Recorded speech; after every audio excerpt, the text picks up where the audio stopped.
This is the Education Exchange with Paul Peterson. I am the director of the program on education policy and governance at Harvard University.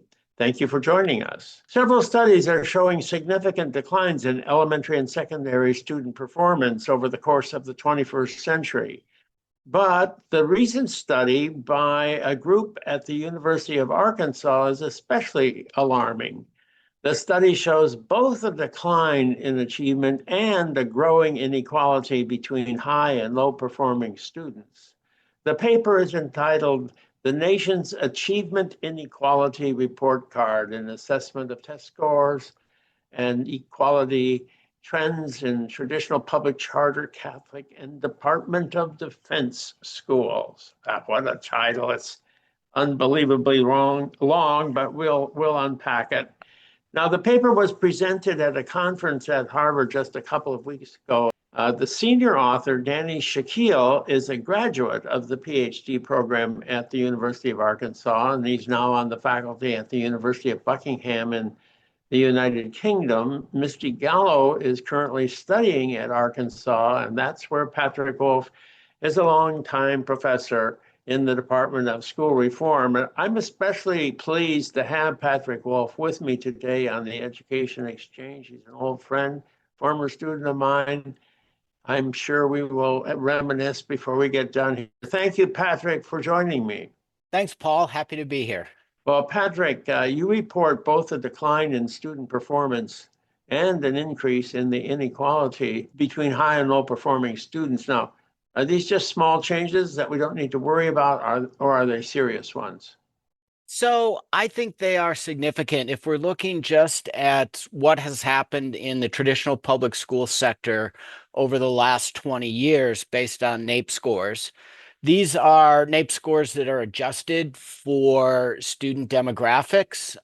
We benefited from access to the restricted use data file of NAEP through a agreement, through a license that the Program in Education Policy and Governance had. So this study was literally made possible by PEPG. At least the fact that we were able to control for student demographics was made possible by All right. PEPG. Well, we're happy to help facilitate this research, and I've been following this kind of work for some time. So it's good that you have now actually pursued this into the 21st century, because some of the work that I was engaged in, we ended in the early days of the 21st century, but now you've got a way of looking at it. And you know, in the 20th century, there were steady gains in student performance, but now things seem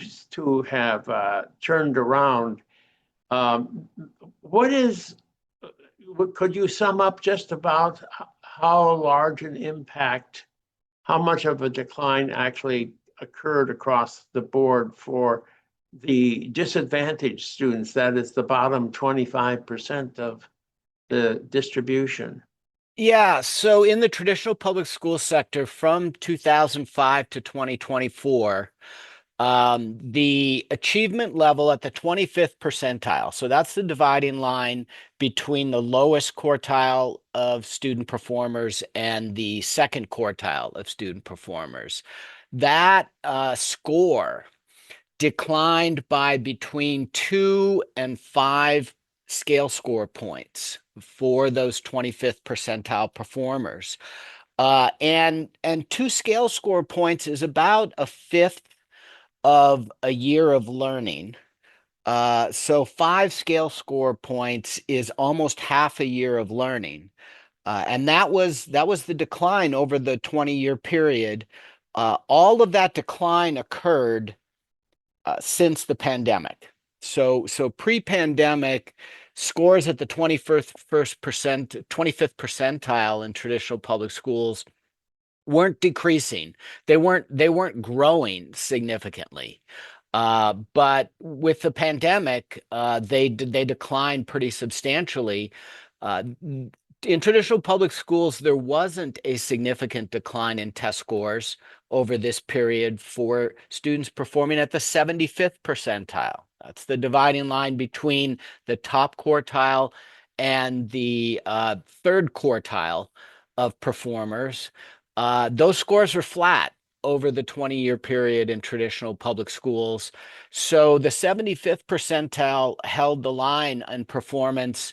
The 25th percentile declined, and that produced a significant increase in the 75-25 achievement gap.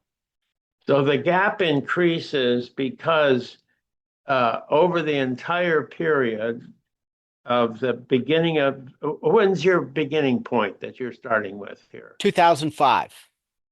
Between 2005 and 2024, you're showing no. Yeah, no substantial change. No substantial change in the average achievement scores at the 75th percentile in traditional public schools.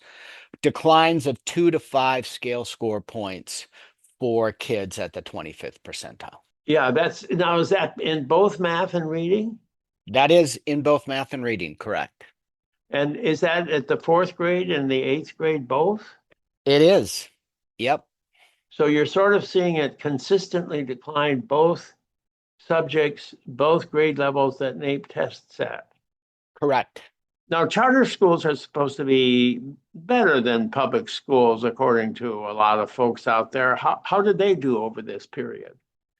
Well, that's an interesting question, Paul, because at the start of our timeline in 2005, charter schools actually had the largest 75-25 achievement gap among the 4 types of schools we studied. Their gaps were slightly higher than the gaps in traditional public schools, all grades, all subjects. But through the course of the 20-year period in our time series, charter schools were able to hold the line on their 75-25 achievement gap. None of their gaps grew substantially, whereas with traditional public schools, all their gaps grew. So the traditional public school sector passed charter schools with the largest achievement gaps at the end. But gaps are nice to talk about. But did the kids in the charter schools, did their learning increase? Either the top of the bottom, or are they just not improving? Yeah. So prior to COVID, the scores were improving for students in the charter sector. Especially for students at the 25th percentile. So their scores increased between 5 and 8.5 scale score points at the 25th percentile pre-COVID. That's a big surge. And scores were simultaneously improving at the 75th percentile for students in the charter sector, but those gains were more modest, between 2 and 6 percentiles. So we were seeing in charter schools before COVID, we were seeing exactly what we ed reformers want to see. Students learning more and the disadvantaged students surging the most.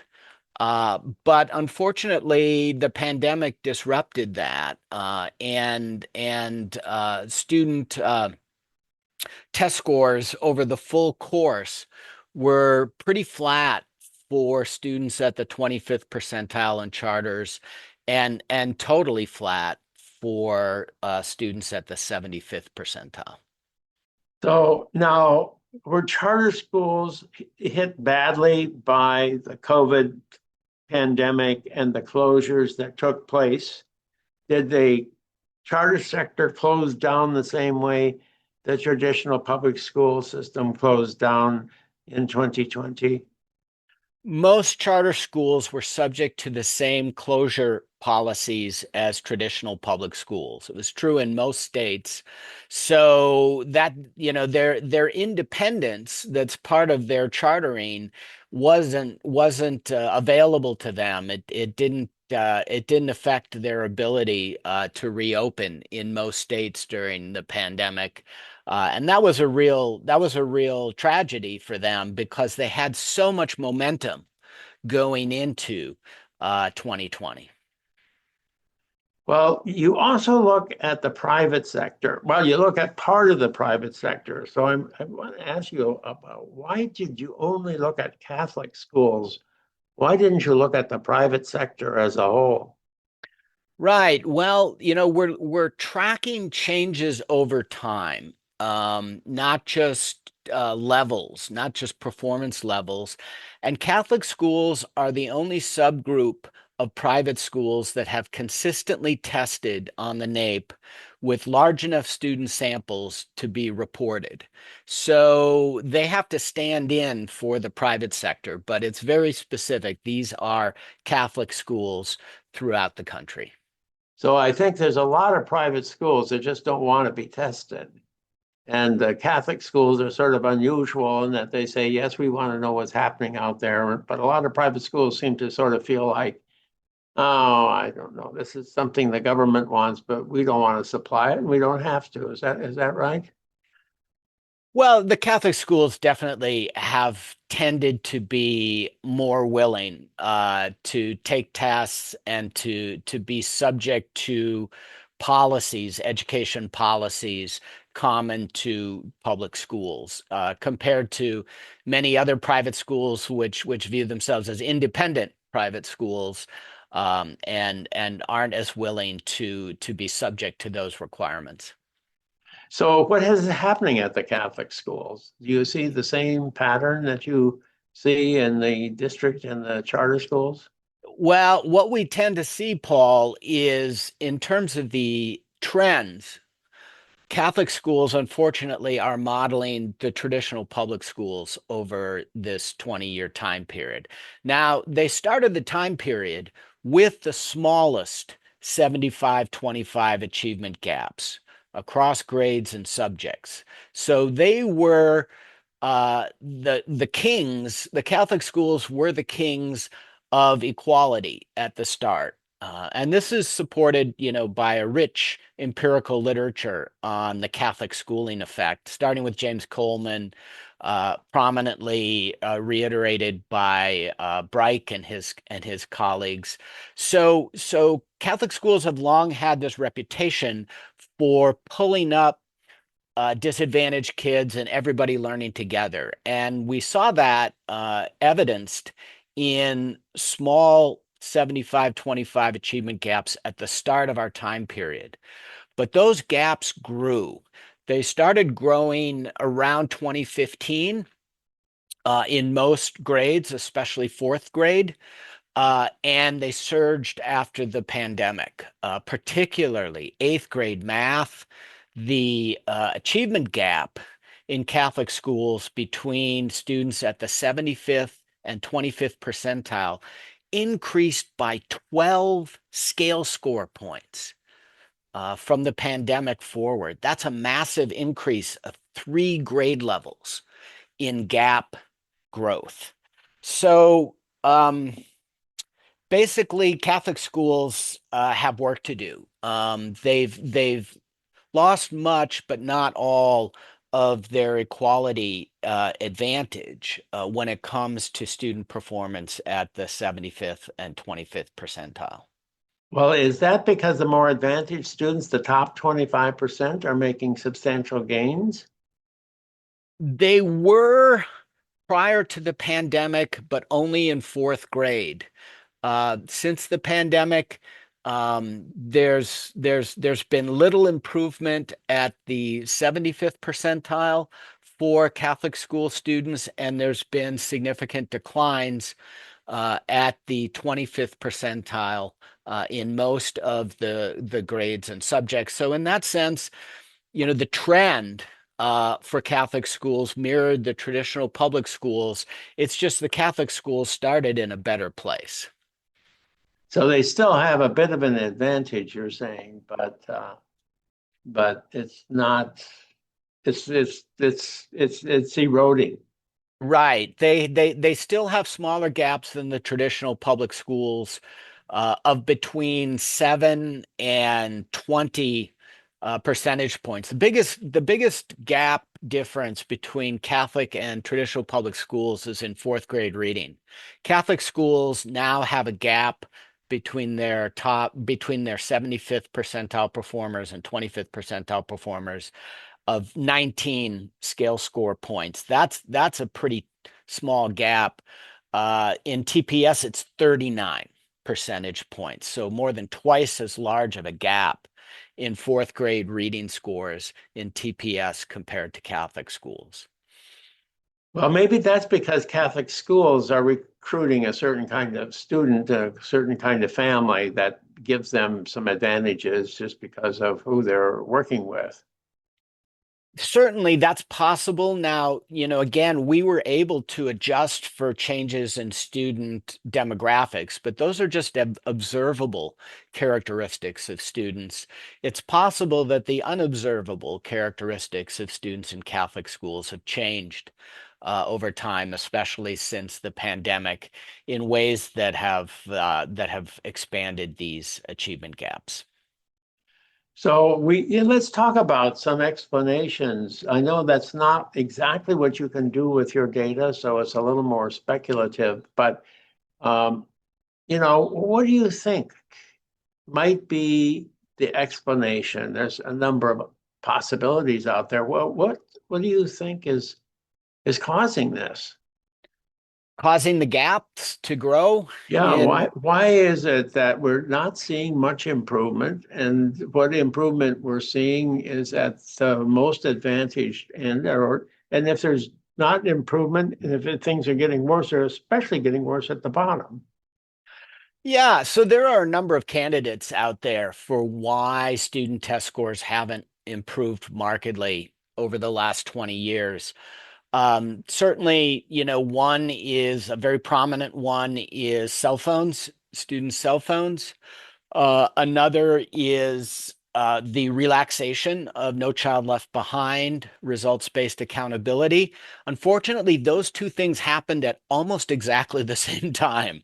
So we really can't tease out. They do align with the point in which achievement started to drop, especially for kids at the 25th percentile, right around 2013, 2015 was when the decline happened. That's when cell phones became widespread in their use by children, and also right around when No Child Left Behind was attenuated with the ESSA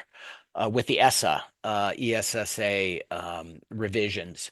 So it could be one or both of those factors. Certainly on the reading side, where we see pretty substantial declines in achievement for 25th percentile students in traditional public schools. Yeah, the flight away from the science of reading and the attraction of alternative literacy approaches such as 3Qing and balanced literacy, that could have played a role, but we see it in math as well, so that's not a sufficient explanation. Um, I think the top candidates probably are for these lack of improvements pre-COVID in most sectors. I think the culprit is probably either cell phones or relaxation of results-based accountability. Well, a lot of people say that, the teacher unions are saying their teachers aren't being paid enough, that they're being paid less today than they were in 2000. I think in real dollar terms, there's actually average teacher salaries have gone down. Um, are there fewer resources, less commitment to using those resources for the frontline worker in the classroom? There certainly aren't fewer resources.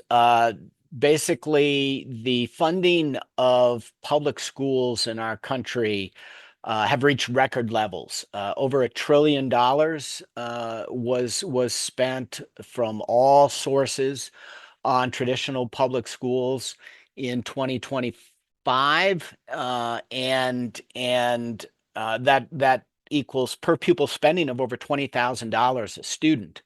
So we have been spending more money on public education at least since 2009 on a per student basis. A lot of that money isn't making it into the classroom because a lot of it is being spent to staff up public schools and increase the number of non-teaching employees and staff at those schools. So it is entirely possible. Two things can be true at the same time, and that is that it can be true that teachers are not being paid more in public schools over time, and it can also be true that the schools themselves are being paid more over time. They're just not directing those additional funds toward teachers. Well, there's been a lot of interest in social and emotional learning and trying to reach the whole child instead of just the academic child. Maybe what you're describing here is just a change in the emphasis on academics, but maybe the whole child is actually improving over this period, and you're just not capturing that in your data. Sure, that's a limitation of our study. We only look at test scores. So we may not be capturing gains in non-test score outcomes. But one of the most important non-test score outcomes is attendance at school.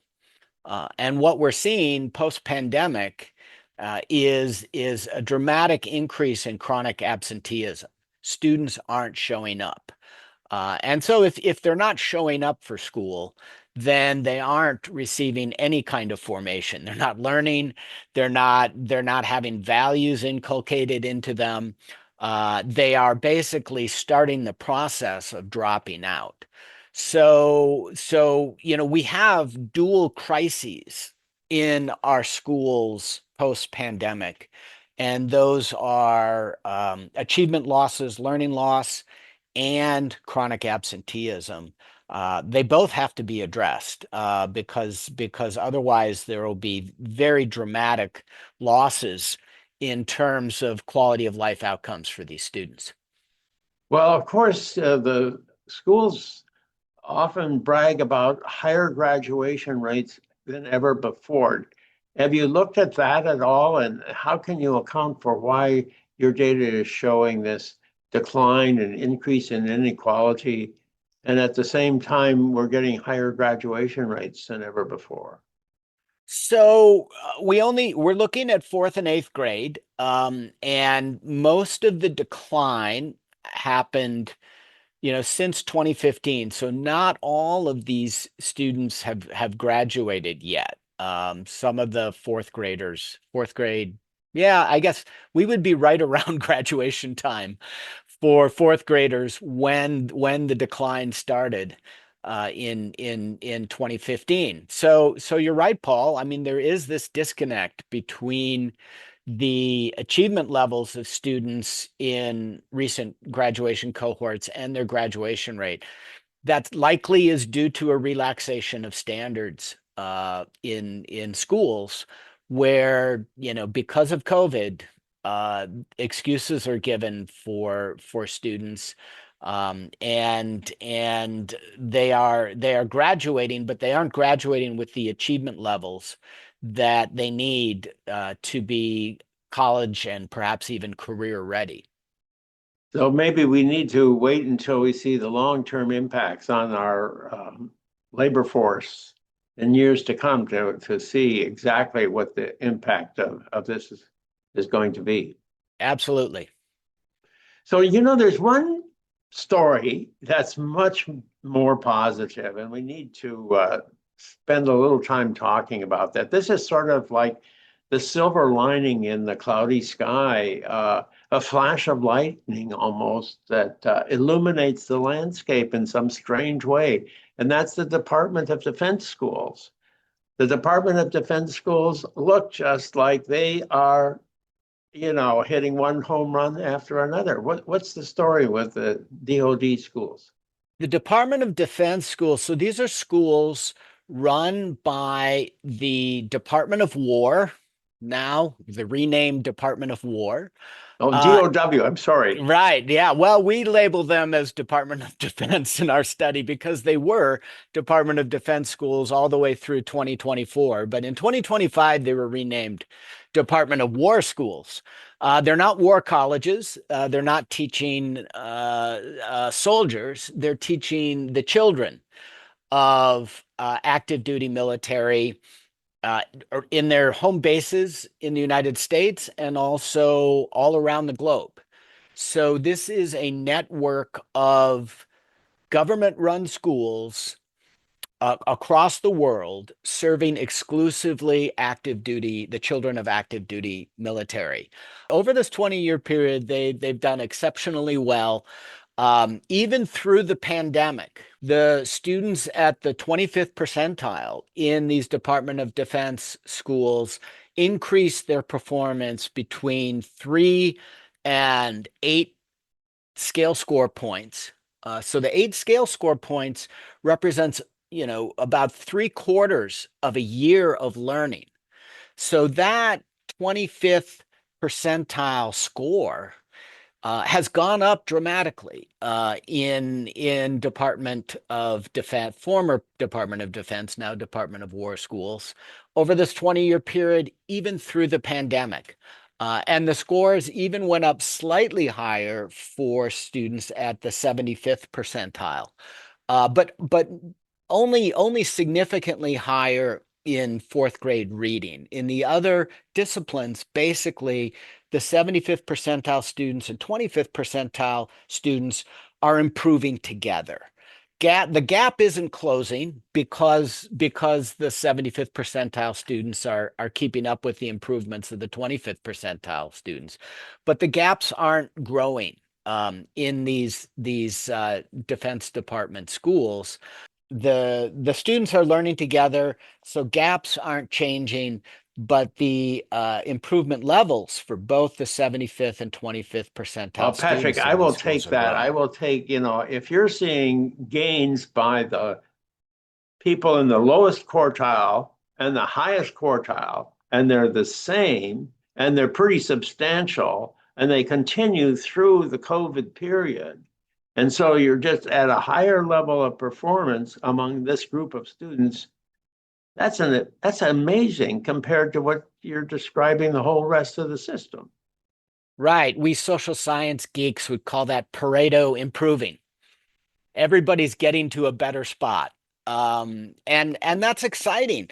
The other amazing thing about these schools, Department of Defense schools, is they are so understudied.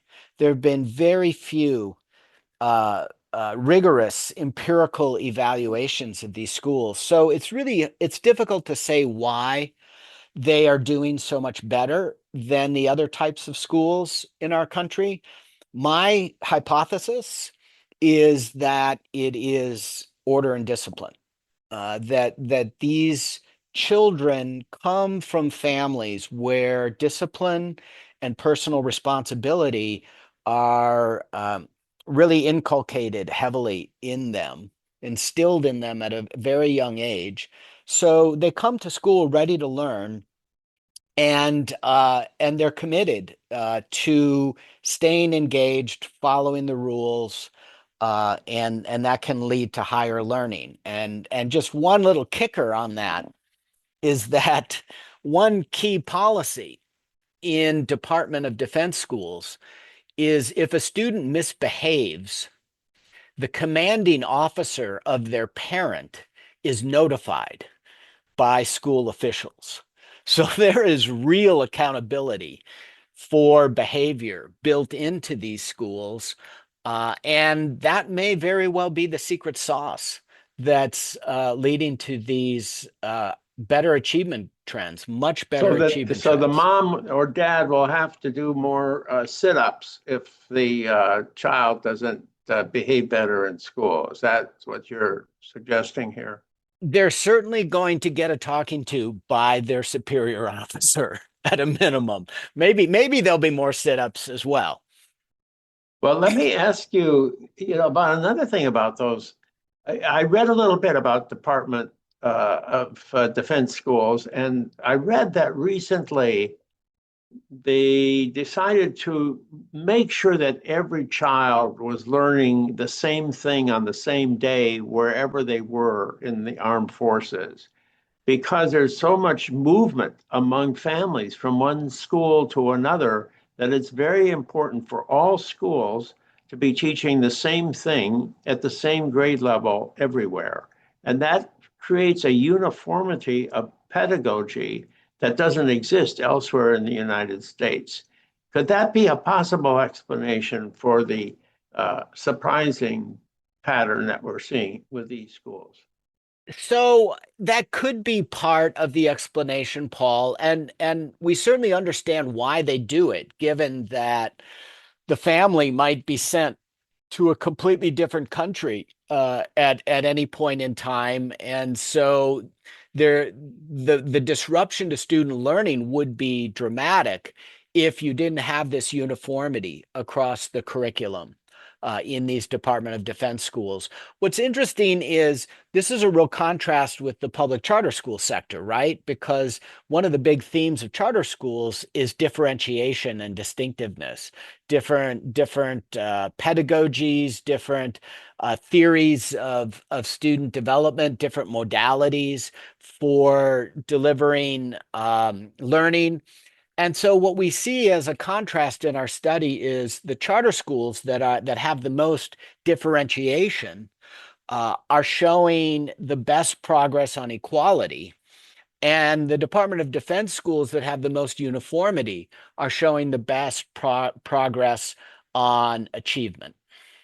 Well, you know, in Houston, I think it is, he was first in Dallas. Now I think he's in Houston.